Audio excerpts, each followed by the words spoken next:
La politique pénale, qui est portée par le ministre en charge de la justice, doit avoir des objectifs.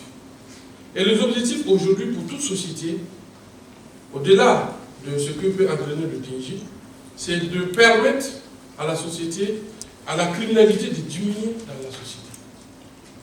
Et généralement, la peine, lorsqu'elle n'a pas un caractère éliminatoire, elle a un caractère de réinsertion.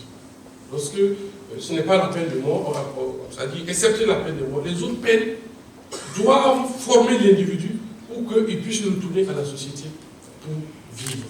Et nous avons aussi constaté que, pour ceux qui étudient un peu la politique criminelle à travers le monde, vous allez vous rendre compte que plus les peines sont sévères, plus la criminalité est élevée.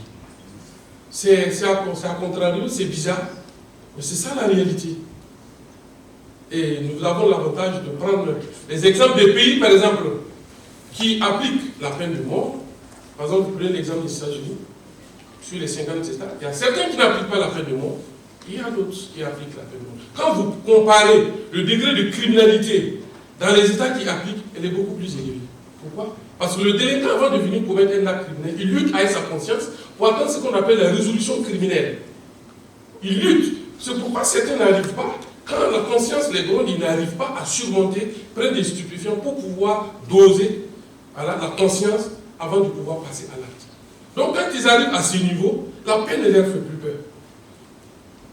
La peine ne leur fait plus peur. Aujourd'hui, si vous allez à la prison de haute sécurité, vous trouverez des détenus qui sont là, lorsqu'ils vous voient, ils vous tendent la poitrine et disent de tuer. Ils sont prêts pour ça. Donc ces individus-là, ce n'est pas les peines qui vont les décourager. C'est beaucoup plus musé dans l'éducation, musé dans les mesures de réinsertion sociale. Ça va nous permettre d'atteindre à terme ce que la politique criminelle de chaque pays doit permettre d'atteindre, à savoir la baisse de la criminalité.